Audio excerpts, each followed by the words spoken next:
Alright, what's up YouTube? It's Money Trees back at it again. This time, new location, new grow. Last time y'all seen me, it was man, it's been a while actually.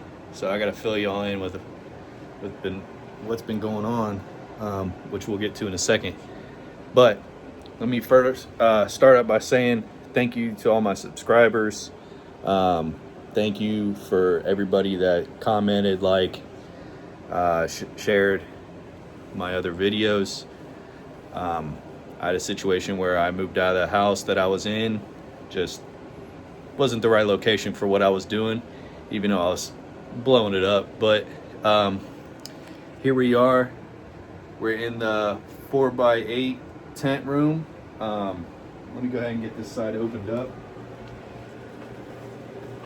so everybody can see. It's a little dirty. Everything's been in storage for a minute. And I'll give you guys a tour of everything.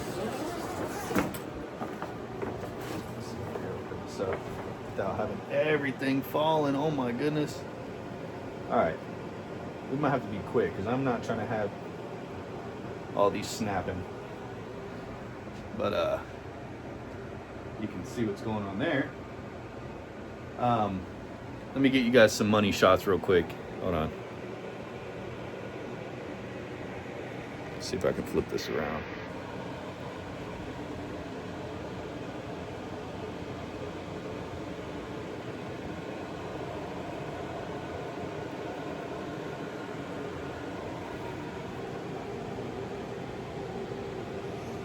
All right, bear with me.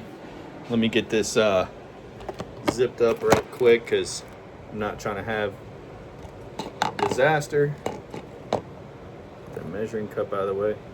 Got this branch that's like literally about to snap.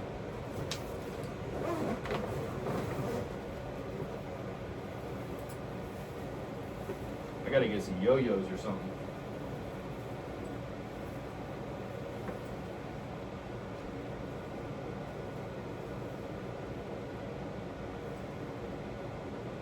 Ooh, danky. Damn. Alright, let me get this sealed up. Fuck, I shouldn't have done that. I don't usually open this side, and I'll explain why here in a second.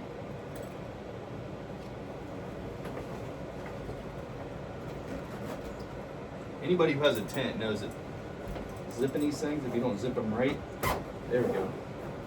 It can be disastrous. So hold on. Everything looks all right.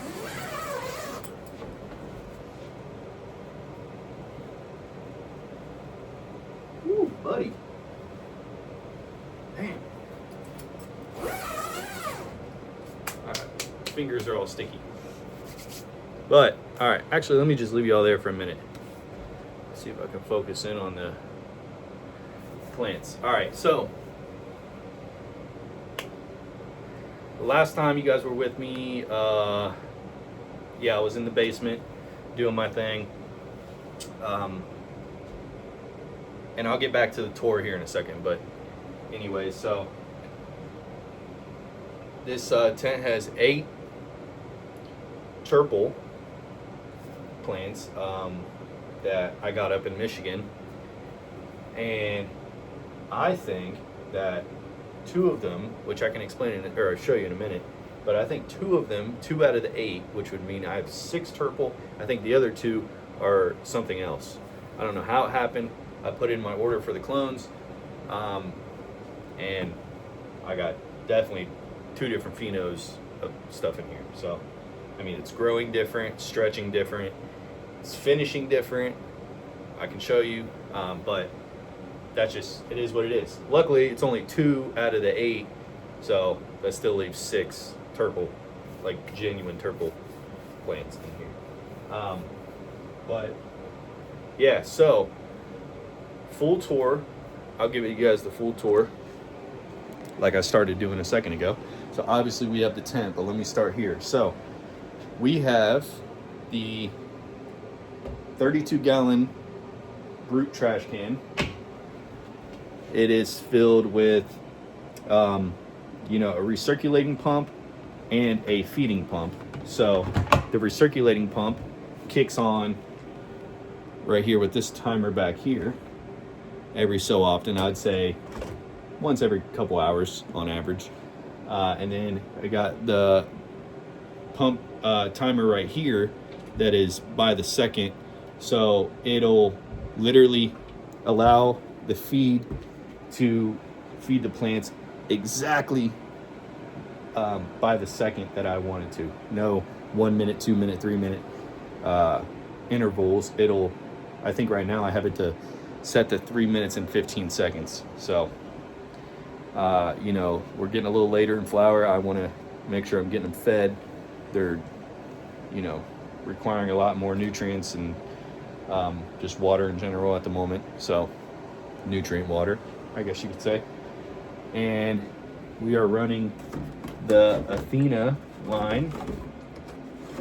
Everything Athena except for the pH up and down, but that's just, you know, basic pH up and down, general hydroponic stuff. We have the Grow Genius monosilic,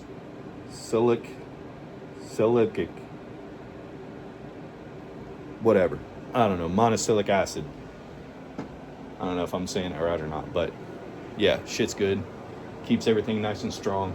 As you've seen, the branch was leaning, you know, helps support, especially with the tent closed, helps support, but it keeps the cell walls of the plant stems intact, which helps uptake nutrients because they're strong and fibrous inside. So not everything's about the root zone, it's all about the plant ecosystem as a whole. So, and then what else we got going on here? Let's take a look. There's so much. All right, I'll just kind of move on randomly. You know, I know this might be quirky for you guys, but whatever. All right, we got the dehumidifier. The intake for the dehumidifier is on the back end here, so I keep it close to the tent, and the exhaust is right here on the side. It blows towards my AC unit. I went with a portable AC unit because I didn't want one sticking in the window. It's just kind of for one, it's an eyesore where I live. For two, security reasons, anybody could push it in. And for three, a big number three is I also have my exhaust hose for my tent hooked up to the same window kit. So I'm able, if I had a window AC unit, I would not be able to run the external exhaust from the tent outside too. It would cause too much. I wouldn't be able to have both. So went with the portable AC unit, set to 72 degrees. I found that that's perfect. At my lights at 90%, that it keeps the inside of the tent at basically 81 to 82, sometimes 79 during lights on. Gets around 72 that it's set at when lights are off. So it also acts as a somewhat of a dehumidifier because I have everything draining into this bucket here. So what I did too, a lot of people have trouble with portable AC units, like where are you going to drain it? They either have a condenser pump that's hooked into a bucket, something like that, whatever. But I have found best that the tubing that I actually will show you in a minute, that's hooked to, I just used an extra piece for drainage, hooked it, put this little elbow on it so it stays in the bucket. As you can see there, if I lift up on it, it actually takes that little kink out of the hose. But when this is on and running right now, it's just not needed. Once it gets, you know, above 72 in the room, it'll kick on into the bucket, and I drain the bucket maybe once every 10 hours, and it'll be, you know, 3/4 of the way full or half full. I don't like to get it close to full because I just, in my mind, I don't want to try to time it and miss the timing. I'd rather just empty it when I wake up and empty it when I come home from work. It's easy enough. No forgetting. You just get yourself on a schedule. Behind the curtain, everything is blacked out with a tarp. I got my exhaust, which you guys can't really tell. It's going to the window kit behind there. And I got blackout curtains. I do have a small light leak at the top, just from where the curtains like have the bracket up at the top. I just put, you can't tell what it is, but it's an AC Infinity banner that I got free off of buying all their equipment. I just keep that at the top to block out light. It doesn't need to look perfect. It just needs to work. So that's the main purpose of that. All right, so we went over watering, timing of the watering, nutrients, dehumidification, AC collection, and then inside we have two Growers Choice ROI E720s at 90%, as I said. These things are absolutely kicking butt, as you can tell. I mean,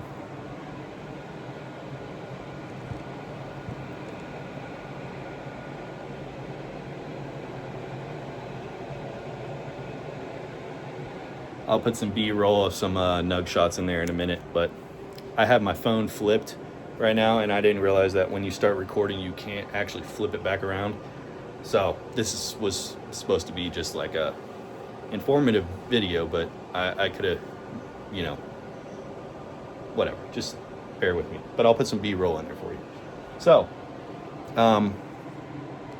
you know, Growers Choice ROIs. We got scrog netting every, I'd say about every foot and a half.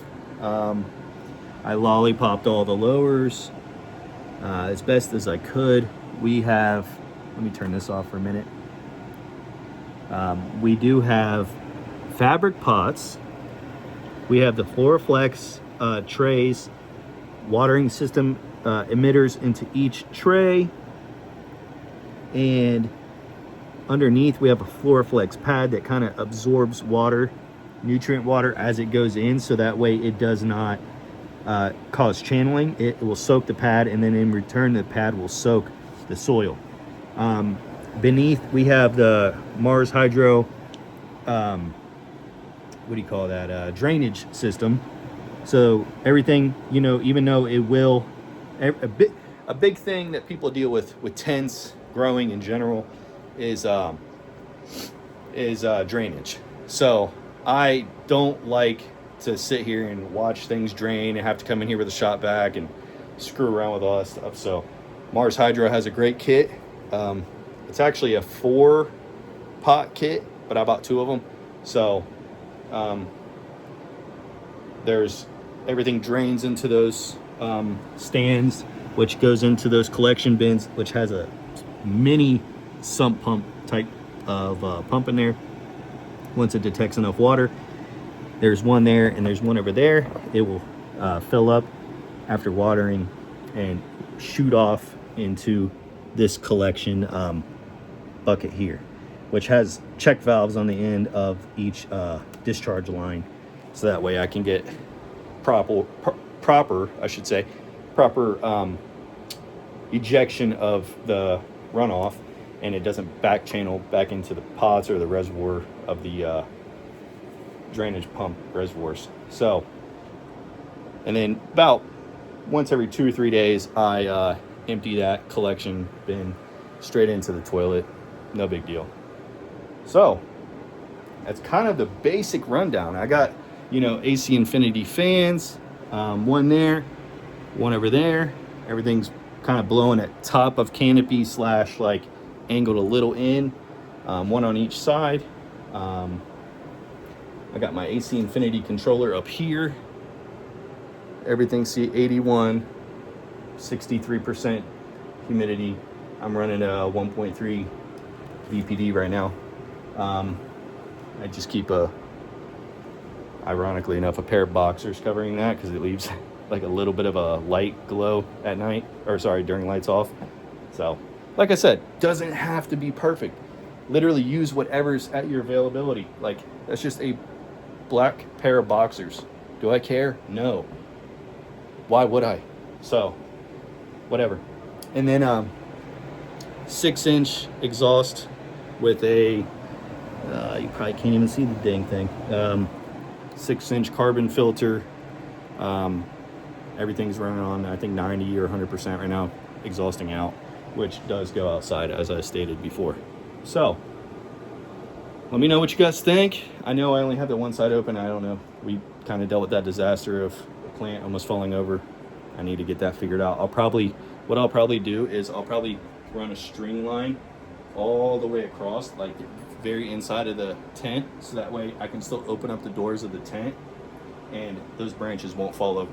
Also, actually, this brings up a great point. Let me explain why I have this side open and not this side. It is because this AC, the theory behind this is my own theory, but this is how my brain works. AC blows across the room, right? Mixes with dehumidified air, plus also sucking out humidified air. So blows across, right? Goes into the tent, mixes with that air, fans blowing on each side. Then it has to work its way back across on the inside of the tent to the exhaust that's on the on this side of the tent inside, right? And then it goes out the window, creating essentially a big cycle of air, right? That's kind of how that's working out in my head, and it's actually been working great. I noticed that, like, if I keep this side of the tent door open, or at least when I did, this AC blows. Of course, it keeps everything cool, but I'm wasting a lot of AC that's blowing in here because I'm exhausting outside. A lot of that AC air will just get sucked right into the exhaust that's on the inside of the tent and straight out. So it's kind of a waste. So anyways, you guys have any questions, any critiques? If you guys just want me to shut up next video and you just wanted me to do some other B-roll or explaining, or like I said, questions that I can answer, or you just want to say what's up in the comments, let me know. But sorry for the shaky camera, sorry for the kind of unprofessional, filming job here, but that's what we got going on. Peace.